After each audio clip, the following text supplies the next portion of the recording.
Hi అండి, అందరికీ నమస్తే. Welcome to Mokshasri DIY.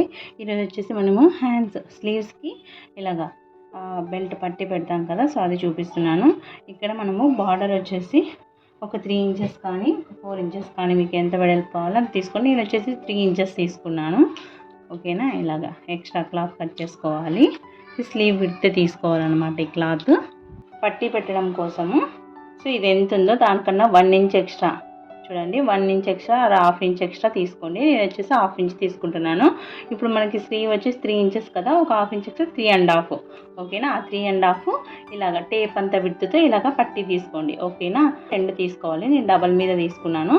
ఇప్పుడు దీన్ని ఇలాగ హాఫ్కి ఫోల్డ్ చేసి ఇలాగ కట్ చేయాలి కోన్ షేప్లో. ఓకేనా, ఇలా కట్ చేసి మీరు డైరెక్ట్ ఇలాగే అయినా స్టిచ్చింగ్ చేసుకొని ఇలాగైనా పెట్టుకోవచ్చు, లేదా ఇక్కడ చిన్నగా కావాలి అంటే సో ఈ రెండింటిని ఇలాగ సెంటర్కి ఇలా ఫోల్డ్ చేయండి. ఫోల్డ్ చేసి ఇక్కడ సెంటర్లో ఒక లైన్ ఇలా మార్క్ చేసుకొని ఇక్కడ ఒక ఫుట్ అంతా లేకుంటే 2 పాయింట్స్ అంత గ్యాప్ ఇలాగా వదిలేసి ఇక్కడి నుంచి ఇక్కడికి ఇలాగ క్రాస్గా ఇలా మార్క్ చేసుకోవాలి. ఓకేనా, సో 2 వైపులా ఇలా మార్క్ చేసుకొని కట్ చేసేయాలి.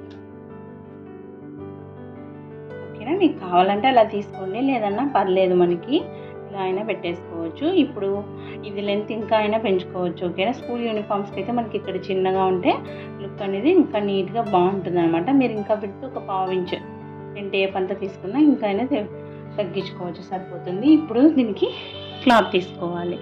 వేసుకోండి టేప్ అంతా, నేను మార్కింగ్ కరెక్ట్గా ఉండాలని టేప్ పెట్టి కట్ చేశాను కదండి. మీరు సన్నగా కావాలనుకోండి కింద అలా పెట్టుకోండి, లేదా ఇలాగే పెట్టుకున్నా నో ప్రాబ్లం. క్లాత్ తీసుకుందాం.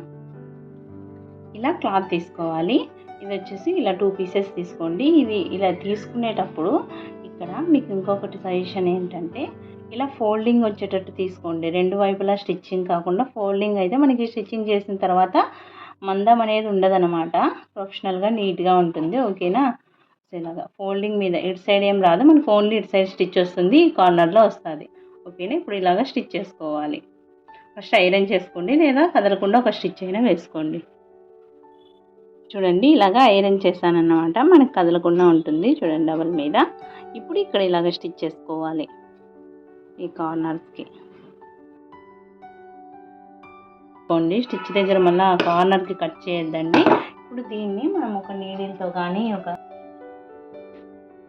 ఫస్ట్ కొంచెం క్లాత్ ఇలా అనేసి ఇలాగా మనకి అందుకే అండి స్టిచ్ కానీ ఐరన్ చేయండి. ఇట్లా మనకి ఫోల్డింగ్ మీద క్యాన్వాస్ జరుగుతుంది, సో ఐరన్ అయినా చేసుకోండి, లేదా స్టిచ్ అయినా కదలకుండా వేయండి. ఇప్పుడు దీని మీద స్టిచ్ వేసుకోవాలి. ఇంకా మీరు మళ్ళీ ఇటు సైడ్ కూడా క్లాత్ పెట్టారనుకోండి కొద్దిగా మందం అవుతుంది అనమాట, అందుకే ఇటు సైడ్ ఫోల్డింగ్ పెట్టి ఓన్లీ ఇటు సైడే ఖర్చుకు పెట్టానమాట ఫోల్డింగ్ మీద తీసుకుంటే. ఓకేనా, సో అలా తీసుకోవాలి. సేమ్ స్కూల్ యూనిఫామ్కి మనము పైన పిల్లలకి చున్నీ వేసుకోవడానికి పెడతాం కదా, ఇది కూడా ఇలాగే స్టిచ్ చేసుకోవచ్చు ప్రొఫెషనల్గా. హ్యాండ్స్కి ఇలా రాంగ్ వైపు ఇలా పెట్టేసి ఇప్పుడు ఈ సెంటర్ ఉంటుంది కదా, సెంటర్ ఒక ఖర్చు పెట్టుకోండి. ఆ సెంటర్ దగ్గర దీన్ని ఇలా పెట్టేసేయాలి. ఓకేనా, ఇలా పెట్టేసి ఇలాగా ఒక స్టిచ్ వేసుకోవాలి. తర్వాత ఇప్పుడు దీన్ని ఇలాగా పైకి ఇలా అనేసాం కదా, సో ఇది ఇలా వస్తుంది. ఇప్పుడు దీన్ని ఇలాగ 1/2 ఇంచ్ ఇలా ఫోల్డ్ చేసి ఇలాగా స్టిచ్ చేసుకోవాలి. ఇప్పుడు ఈ పట్టి చూడండి ఇలా పెట్టేసేయాలి. ఒక బటన్ పెట్టేసుకోవాలి. మనము సేమ్ ఫ్యాబ్రిక్స్ అయినా పెట్టుకోవచ్చు, ఇలా కాంబినేషన్ అయినా పెట్టుకోవచ్చు. నేను వచ్చేసి ఇలా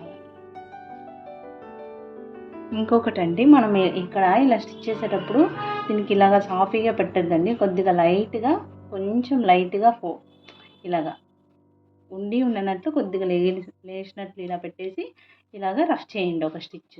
మీరు నార్మల్గా నీడిల్తో బటన్ స్టిచ్ చేసేటప్పుడైనా మనకి నాట్ వేసుకోవచ్చు. ఇది సేమ్ ఇలాగే మనము యూనిఫామ్ స్టిచ్ చేసుకునేటప్పుడు షోల్డర్ దగ్గర జాయిన్ చేసేసుకోవాలి అంతే. ఇక్కడ కూడా మనం స్టిచ్ చేసుకుంటే కదిలినట్టు ఉండదన్నమాట. చూడండి ఇలాగా, ఇక్కడ నేనేం స్టిచ్ చేయలేదు, ముందే మనం మెడపట్టికి స్టిచ్ చేసినట్టు స్టిచ్ చేశాను. మనకి ఇలా లేచినట్లుంటే లుక్ అనేది ఫోల్డింగ్ చేసినట్టు నీట్గా ఉంటుందన్నమాట. అలాగే ఈ డ్రెస్కి వచ్చేసి బ్యాక్ నెక్ లెంత్ వచ్చేసి 2 ఇంచెస్ పెట్టానండి. నెక్ విడ్త్ వచ్చేసి 3 ఇంచెస్ పెట్టాను. షోల్డర్ వచ్చేసి ఫుల్ షోల్డరు, ఎందుకంటే బ్యాక్ హై నెక్ ఉంది కదా అందుకు. సో ఫుల్ షోల్డర్ బై 2 తీసుకోవాలి, 7.5. అదే ఆర్మ్ హోల్ లెంత్ కూడా 7.5. కొద్దిగా మనకి ఆర్మ్ హోల్ సన్నగా ఉందంటే ఒక 1/2 ఇంచ్ పైకి మార్క్ చేసుకోవాలి. నెక్ లెంత్ ఫ్రంట్ వచ్చేసి వీ షేప్ తీసాను కాబట్టి ఫుల్ డీప్ తీసాను అనమాట, 7 ఇంచెస్. నెక్ విడ్త్ వచ్చేసి సేమ్ 3 ఇంచెస్ అండి.